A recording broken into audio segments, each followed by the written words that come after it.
Es ist nicht von der Hand zu weisen. Ich arbeite für Kobi.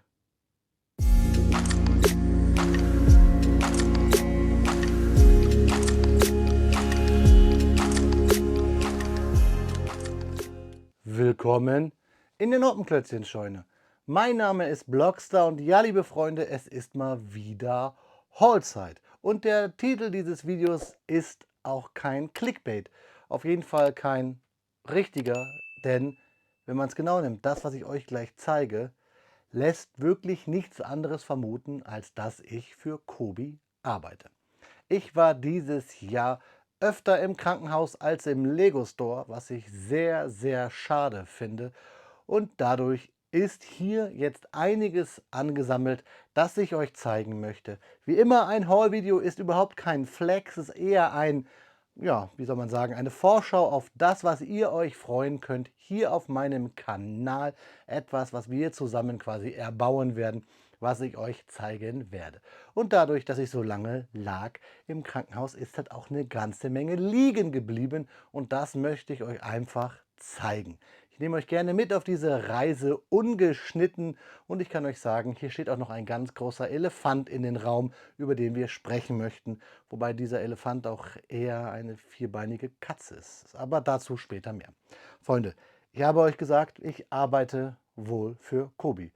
Und wenn ich mir die Bestellung hier angucke, die ich euch jetzt zeige, oder die Bestellungen in den letzten Wochen und Tagen und Monaten, ist das schon fast ein gesamtes Monatsgehalt, was mir so zur Verfügung steht, was ich an Kobi überwiesen habe. Und somit ist wirklich die Geschichte nicht erlogen. Fangen wir aber einmal an und wie immer nicht chronologisch, denn sonst würde ich nicht mit dem hier anfangen, was ich hier neulich bekommen habe und was ich gleich aufgemacht habe. Erstmal vorab noch ein Schluck aus der Blockstar-Tasse. Aus der schmeckt nicht alles besser, vor allem nicht die Medizin, weil ihr hört es, ich bin erkältet. Aber mit der Blockstar-Tasse seid ihr richtige Blockstars, das kann ich euch schon mal sagen. Ja, dieses kleine Kartönchen hier ist nämlich etwas relativ Neues, denn ich habe mir einige der Minifiguren aus der Napoleonic Wars Serie von Kobi gekauft. Um genau zu sein, die Preußen und die Franzosen, die lustigerweise bei Kobi gleich ausverkauft waren, als man am ersten Release-Tag sie hätte bestellen können. Den Karton habe ich schon aufgerissen. Ich habe die Figuren auch schon gebaut. Stellvertretend stelle ich mal 2 Stück hier hin. Ich möchte ein bisschen euch noch nicht zu viel spoilern, denn hierzu gibt es auch zeitnah ein Video. Passend zur Napoleonic Wars Serie, ja, gehört eigentlich die Limited Edition der HMS Victory, nämlich mit unseren Herrn Nelson und der Nelson-Säule. Ganz cool, dass Kobi diese Serie sich hat zu eigen genommen und diese herausbringt. Deswegen komme ich hier nicht drum herum, auf meinem Kanal, der ja Klemmbausteine bedient und mit historischen Themen gerne verwebt, dass ich hier bei Kobi so viel Geld investiert habe, gerade in dieses Schiff und diese Serie. Aber das ist ja nur ein Teil der historischen Themen, die Kobi uns jetzt zum Ende des Jahres und gerade November auf den Tisch gelegt hat. Denn wenn ich jetzt mal anfange mit den römischen Zelt Nummer 1, mit den römischen Zelt Nummer 2, mit den Keltenkriegern, mit nochmal einer Packung römischer Legionäre, mit noch einer Packung Keltenkriegern, mit einem römischen Scorpio, einer Art Pfeilschleuder, einer großen, einer Belagerungswaffe, mit einer Packung germanischer Krieger, mit noch einer Packung germanischer Krieger, mit einer Packung der römischen Auxiliartruppen und jetzt kommt es, Freunde, mit einem römischen Wachturm einmal,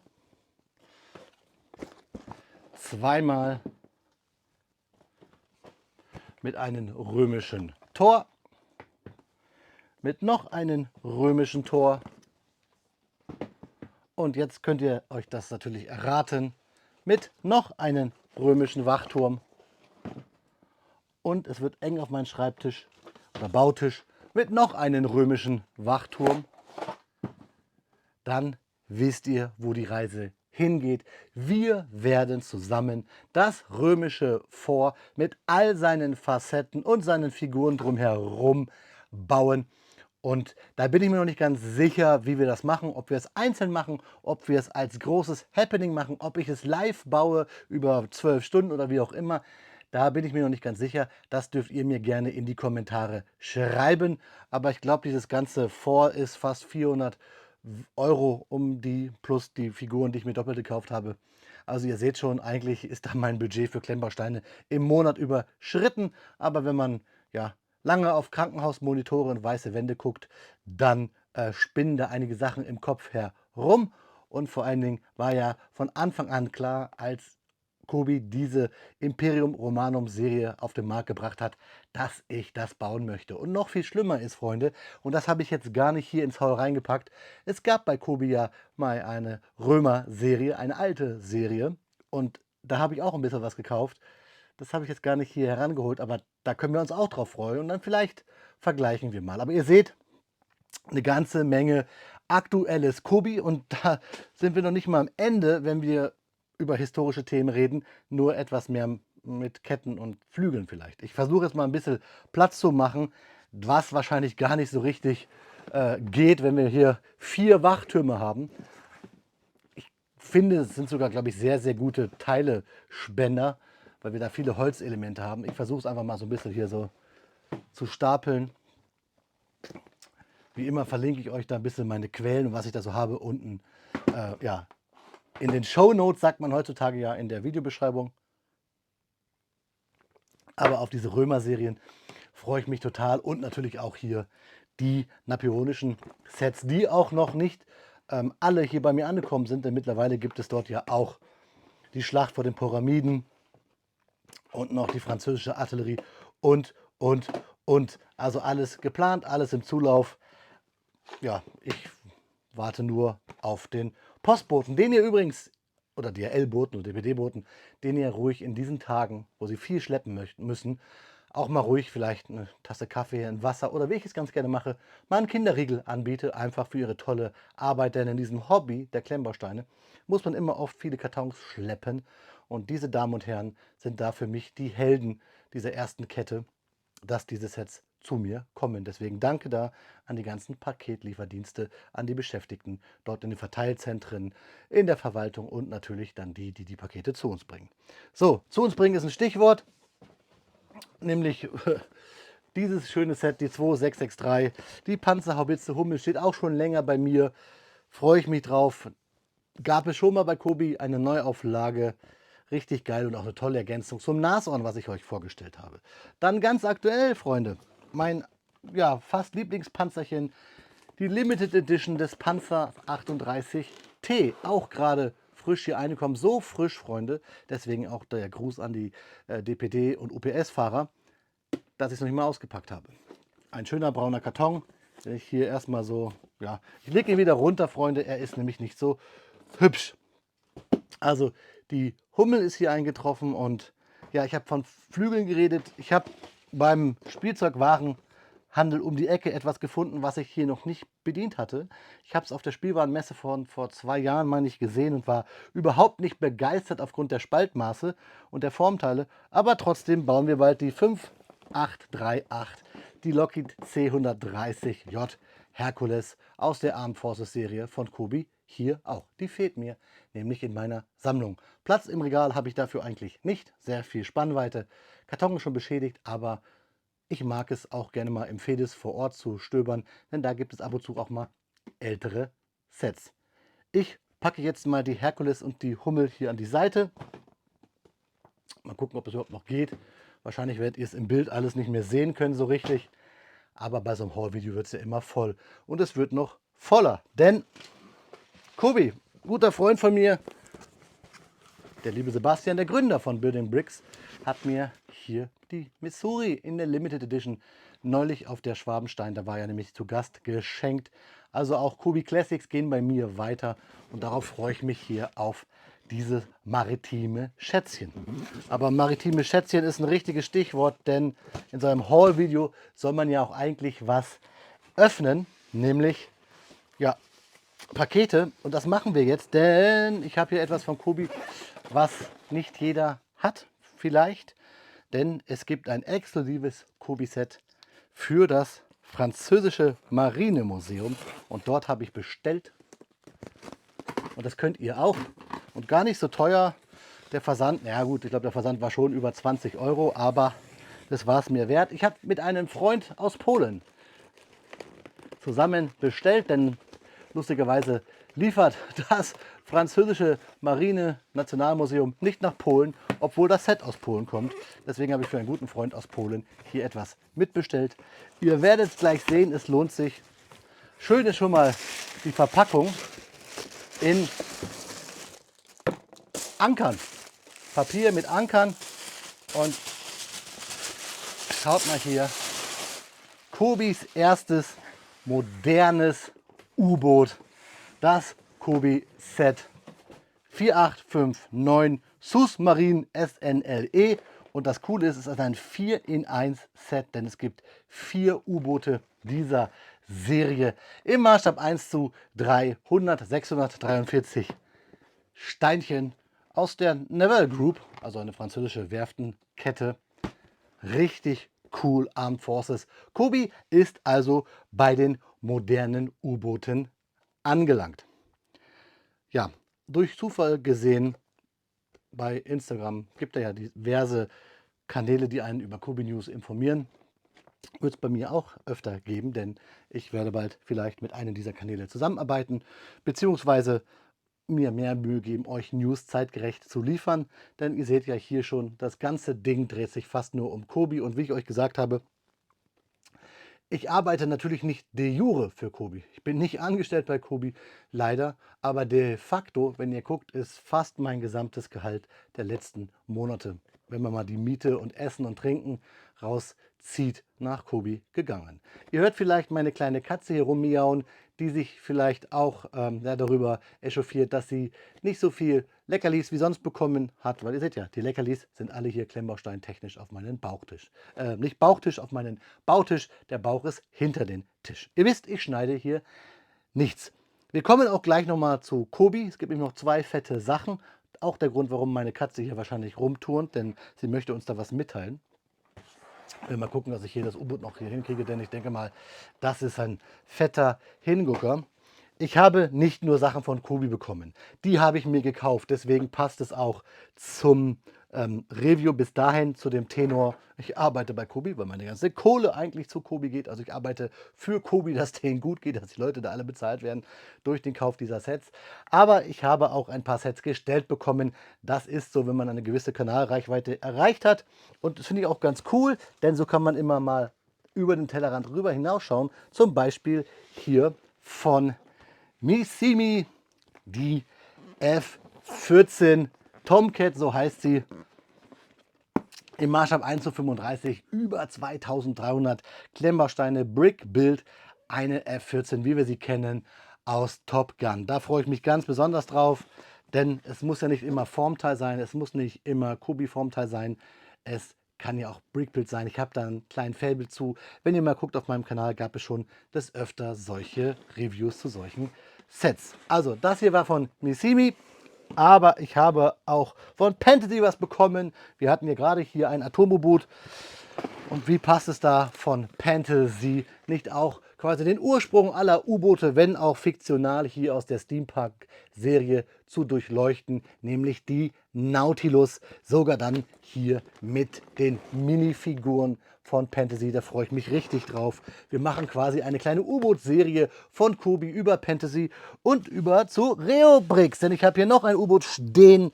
Ihr habt vielleicht letztens bei mir die Akula gesehen, die Akula-Klasse, und die gibt es hier noch einmal, nämlich von Ledbrix bzw. Reobrix, die 33048. Nämlich nochmal ein Projekt 941, die Akula-Klasse. Diesmal quasi in Rot, Grau, Schwarz gehalten.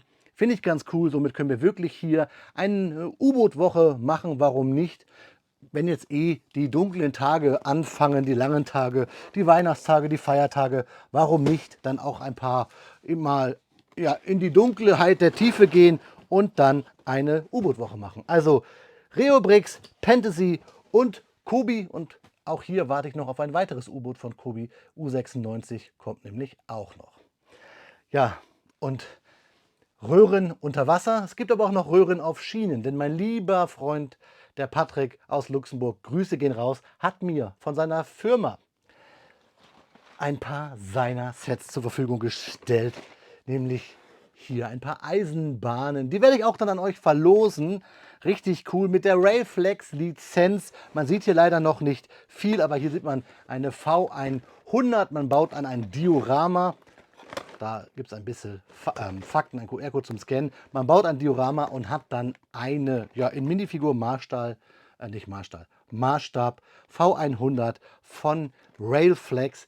Für viele Zugenthusiasten da draußen, Eisenbahner, sicherlich ein Begriff. Die bauen wir. Freue ich mich richtig drauf. Kann man auch motorisieren und Sie seht schon hier ausschneiden.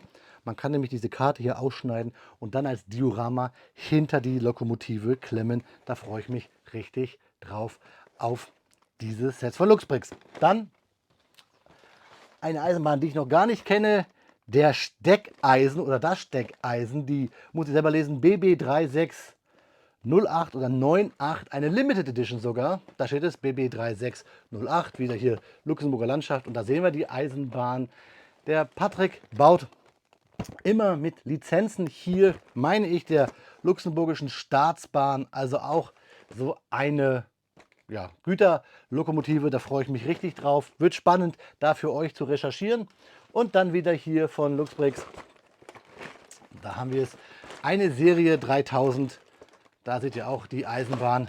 Richtig coole Kartons, zwar etwas leicht so, also von der Haptik, aber immer viele Steine, unter anderem Gobrick-Steine und immer, dass man sich hier so ein bisschen das Diorama ausbauen kann und dann hinter die Eisenbahn stecken kann. Finde ich richtig klasse. Aber nicht nur Eisenbahn, übrigens hier sieht man auch die ganzen Lizenznehmer und so weiter, sondern auch einen Bus habe ich hier, einen CFLN-Bus, Serie 130. Da weiß ich gar nicht, ob das ein Daimler oder irgendwas anderes ist.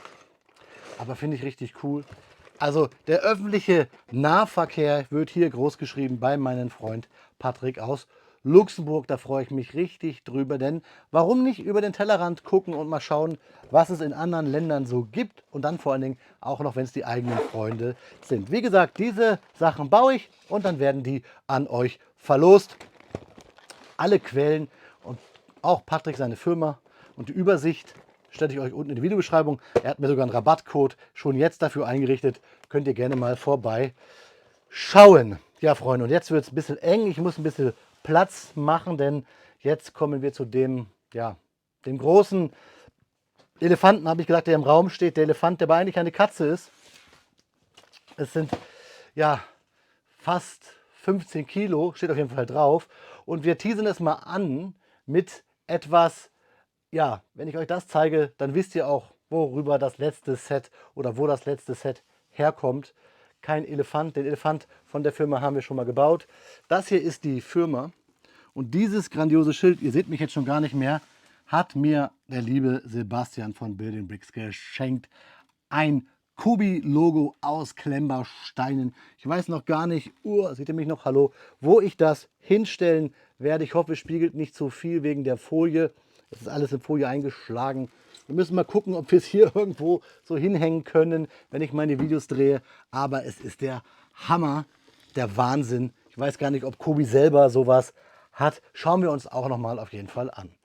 Ja, anschauen ist jetzt das Thema. Ich habe hier unten einen riesengroßen Karton und der geneigte Kobi-Zuschauer oder Kobi-Fan oder Klemmbaustein-Enthusiast, der gerne mal über den Tellerrand guckt, weiß Bescheid, was jetzt hier drin ist. Ich werde jetzt den Karton hier einmal aufschneiden, denn ich glaube, das ist besser und meine Assistentin, Kamerafrau, Regisseurin, Produzentin räumt hier gerade für euch schon mal so ein bisschen im Hintergrund den Platz auf, damit wir hier uns angucken können, was sich verbirgt.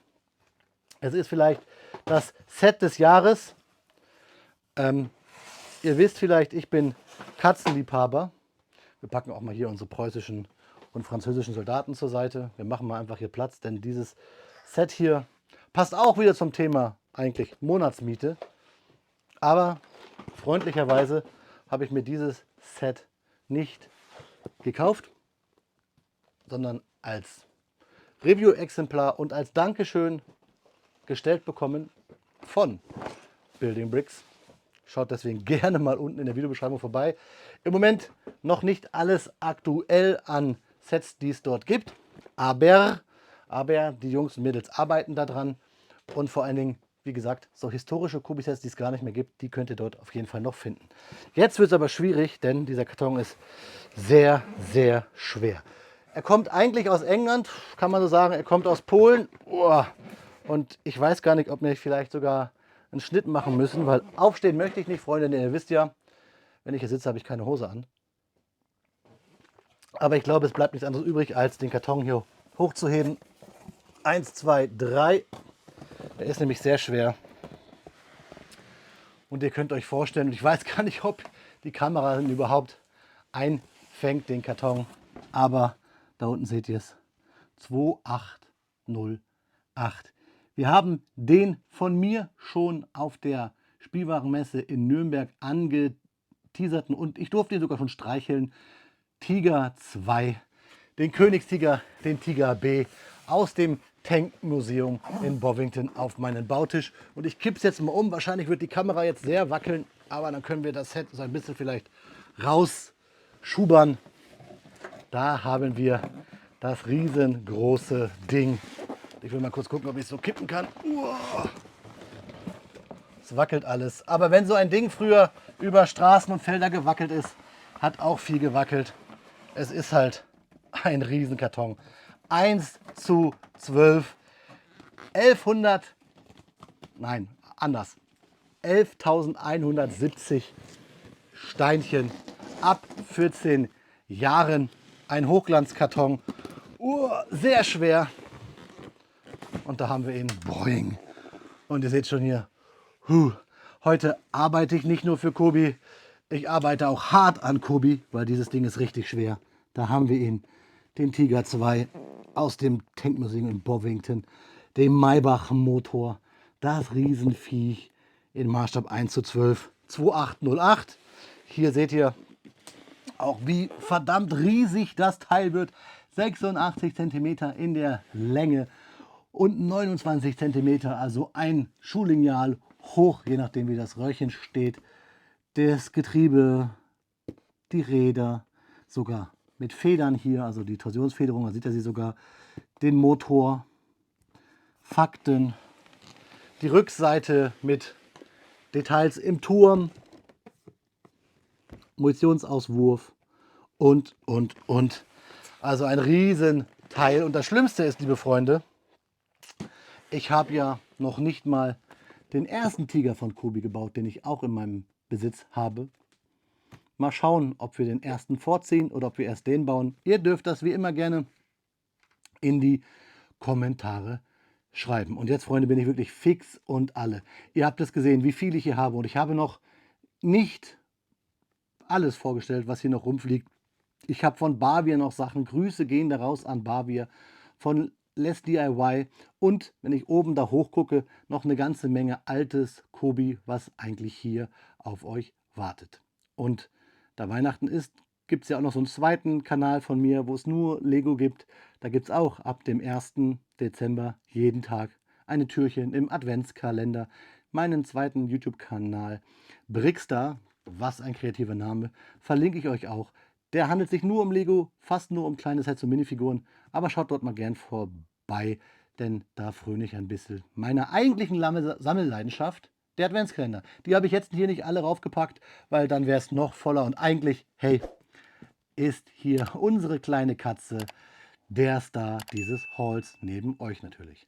Schreibt mir eure Meinung in die Kommentare. Ich wünsche euch, weil ich weiß, wie das ist, von ganzem Herzen, ja, Gesundheit, eine schöne Zeit jetzt zum Ende des Jahres. Bleibt bitte gesund, denn dann könnt ihr mehr vor YouTube hängen und Videos gucken. Klemmt was Schönes mit eurer Familie zusammen. Habt eine gute Zeit. Bis zum nächsten Review, denn das werde ich wahrscheinlich, während ihr das hier seht, drehen und schneiden. Auf Wiederbauen. Euer Freund, der Blockstar.